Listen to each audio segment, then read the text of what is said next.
Brillanti Dance. Kull nhar ta' ġimgħa fit-8:30 dejjem fuq One.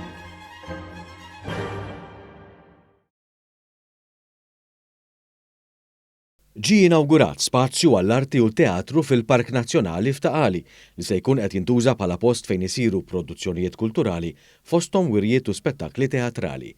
Se jservi wkoll bħala spazju fejn l-artisti jkunu jistgħu jesibixxu x-xogħol artistiku tagħhom għall-pubbliku.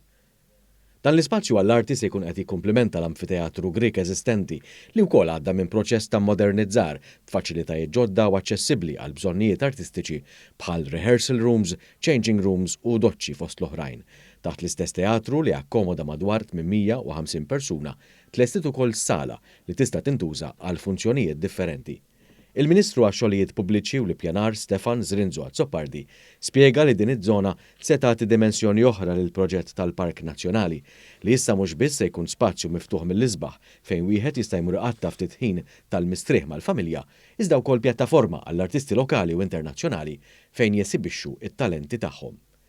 Il-perit responsabbli mill-proġett Nadja Kurmi spjegat li f'dawn il-kmamar sar xogħol estensiv ta' servizzi b'sistema ġdida ta' ventilazzjoni u ta' arja kondizzjonata, għalet ukoll li d-dissin ta' din iż-żona sar b'tali mod li l-ispazju jitħalla flessibbli u newtrali kemm jista' jkun sabiex tispikka l-arti tal-installazzjonijiet esibiti. Dan il-park estendejnieh madwar 4 grounds tal-futbol, madwar 20,000 metru kwadru ta' art li kienet okkupata minn strutturi illegali. Dawn strutturi waqgħu u l-kumplament tal-art integrata mal-park li ħloqna tista' tgħid mażġar ġdid. It-tlestija ta' din iż-żona hija fażi oħra mill-proġett tal-Park Nazzjonali f'Taqali li qed jiġi kkoordinat mid-Dipartiment tax-Xogħlijiet Pubbliċi u huwa l-akbar proġett ta' spazju miftuħ li qatt sar f'pajjiżna. Il-Ministru Stefan Zrinzo Azzopardi qal li l-Gvern huwa impenjat li mhux biss joħloq dawn il-proġetti iżda wkoll li jara li jiġu mantenuti tajjeb biex jibqgħu jitgawdew min-nies għal żmien twil. Waqt li ringrazzja lil dawk kollha li ħadmu f'dan il-proġett, il-Ministru Zrinzo Azzopardi qal li fit-totalità tiegħu il-proġett tal-Park Nazzjonali se jkun ċertifikat ieħor ta' kwalità li jkompli juri l-ħidma tal-Gvern biex itejjeb il-kwalità tal-ħajja tan-nies. Dak li nawgurajna llum ikompli jisaħħaħ il-viżjoni tal-Gvern mod fatwali li jkollna aktar spazji miftuħa mill-isbaħ għall-poplu Malti Wawċi kollu.